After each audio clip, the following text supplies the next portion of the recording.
What's up, revolutionaries? It's your boy, Reverend Wiley, and I got another video for you.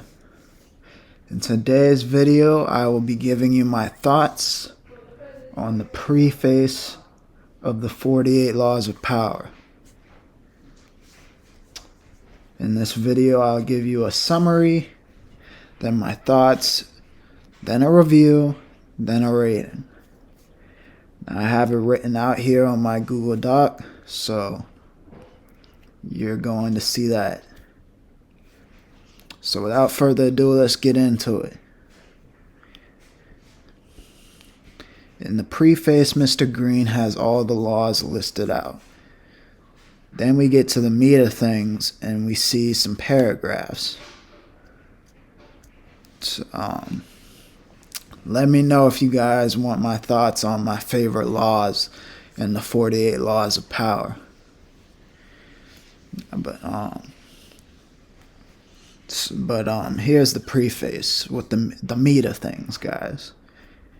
He says, nobody likes to feel powerless, as it makes you feel bad, but seeming too power hungry in this world makes you look suspicious.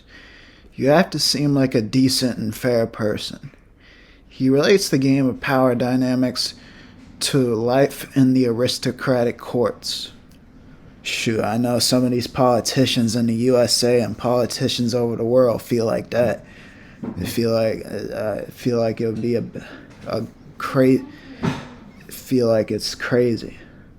I mean, it's not too bad, but it is what it is. But let me keep going. You have a ruler, and then you have the courtiers. The courtiers was a difficult position. You must serve the ruler, but if you're too much of a teacher's pet, the other courtiers will come against you. The court was supposed to be the height of civilization, but it can be quite manipulative. And I remember when I was reading this that in the on the side of the text there was a little passage that said, courts are the seats of politeness, but if true colors were shown, they'd be the seats of slaughter. People would literally stab each other in the back and do all sorts of heinous things to one another. But let me keep going. The perfect courtier got their way through being subtle, deception, seduction, charm, and strategy. Green says life in the court is civilized war. Ain't that the truth? Green claims we face a similar situation of the courtier today. He states that everything must seem civilized, democratic, decent, and fair, but really, if you take those things too literally, you will be crushed by people who aren't so foolish. Goodness gracious. Makes me think of, who does that make me think of? Superman came to mind, but Superman's powerful as heck, so he's not really about to get crushed. Who does that make me think of? I don't know, nothing comes to mind. He quotes the great Machiavelli. The quote basically says, if your behind tries to be good all the time, you will meet your end by somebody who is not so good. They will ruin you. The court claims to be refined, but underneath the iceberg is some dark stuff, straight sin. This world today claims to be the pinnacle of fairness, but the same dark emotions are within us. If you can learn these Machiavellian-like skills to seduce, charm, deceive, subtly, and outmaneuvering, you will obtain the height of power. Rob then tells us people who play the power game. Rob then tells us the different types of people that play the power game and the people you should be aware of. The first person thinks it's evil to play the power game. They act as if they want nothing to do with it, with power. Green says beware of these types of people, as they are wolves in sheep's clothing. And they are the main ones playing the power game. I know a few people like that. They express their weakness as a moral virtue. Truly weak people do not express their weakness to gain sympathy or respect. Only the deceptive do. That's something to take note of. The next one is people who claim everyone should be treated equally. You shouldn't treat everybody equally because everybody is not the same. For example, in the work environment, some people perform a task better than others. So don't reward them for their good work. Don't hold them back with others. Yeah, another type of person that plays the power game or claims not to play the power game is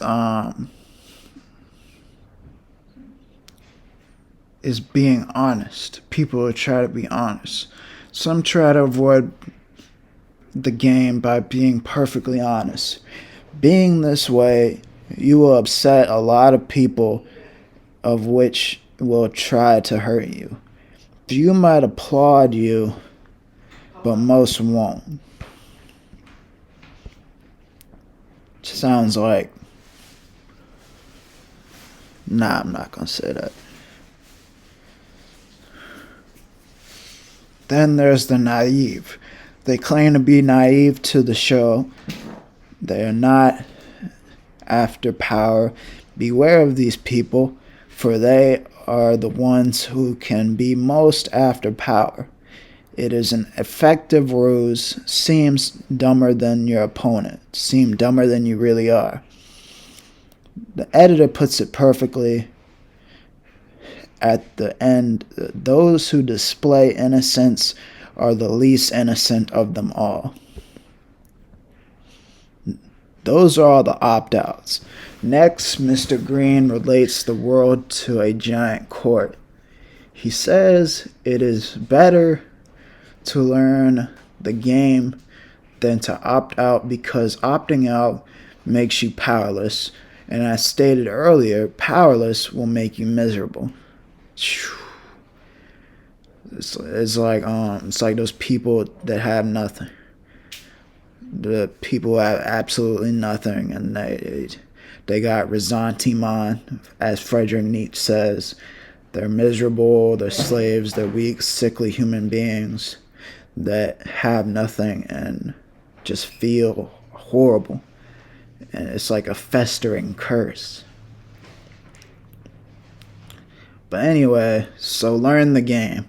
It takes years to learn the game, but learning the game will make you a better person, a better lover, a better wife, a better husband, a better parent, a better child, a better friend, a better worker, etc. Learning the game requires a certain way of looking at the world. It takes effort and certain skills. One of those skills is mastering your emotions.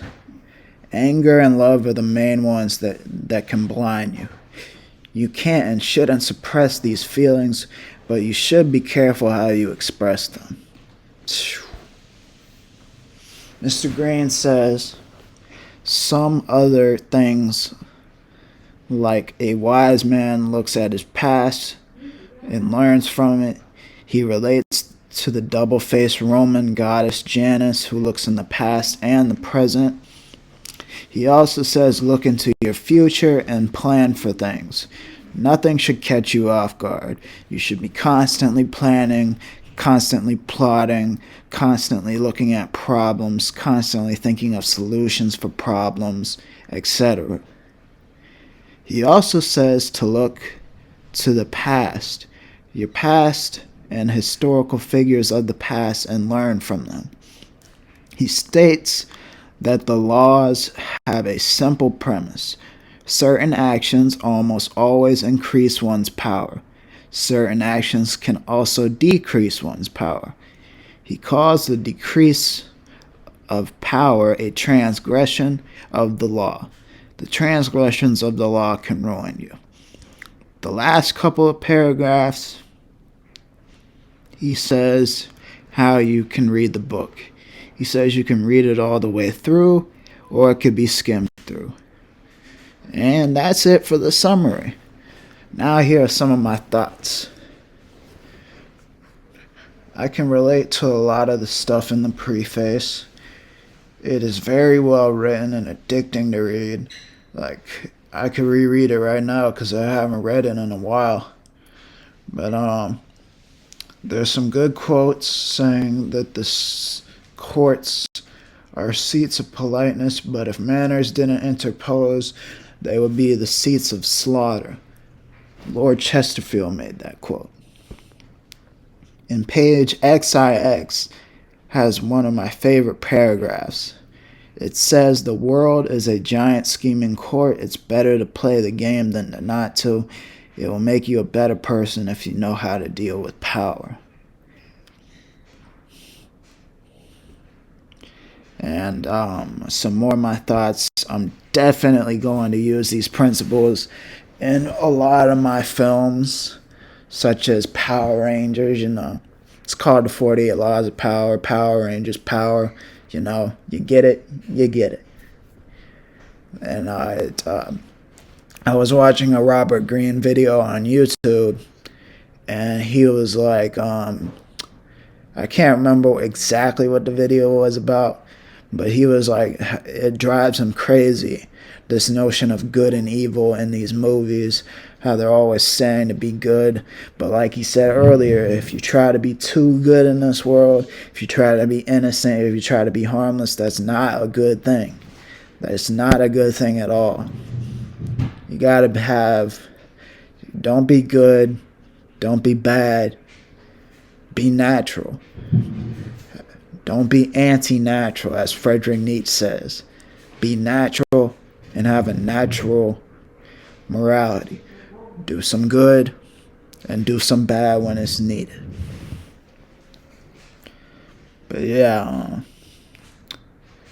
I'm gonna also do an absolute Power Rangers, like absolute DC Comics, because absolute Batman slaps. I've been watching Comics Explain cover it. It slaps, bruh. It slaps. It's a little too dark at times for me, but it slaps. But anyway, now it's time for the review. This is one of the best books I've ever read so far, and it is truly deserving of being a Penguin classic. As I said, it's great to read and puts things into perspective, explaining things. If I had to critique it, I wish it would be more direct on the deceptive tricks it mentions, but that's what the laws are for. I wish he would go more into the deceptive tricks of what you're supposed to do. But maybe he does that in his other book, The Art of Seduction, or the 33 Strategies of War.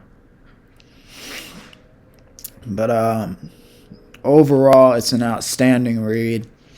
And now it's time for the rating. I'd give it a 9 out of 10. I want to give it a 10, but it's not perfect. But it's pretty darn close to being perfect. Matter of fact, I might give it a 10, bruh. I might give it a 10. But anyway, guys, that's going to do it for this video. In the comment section, tell me some other books I should read that will make me a smarter and better person. And next time, I'll cover each law. Anyway, be smart, and may the power protect you. Zordon reference. Power Rangers reference.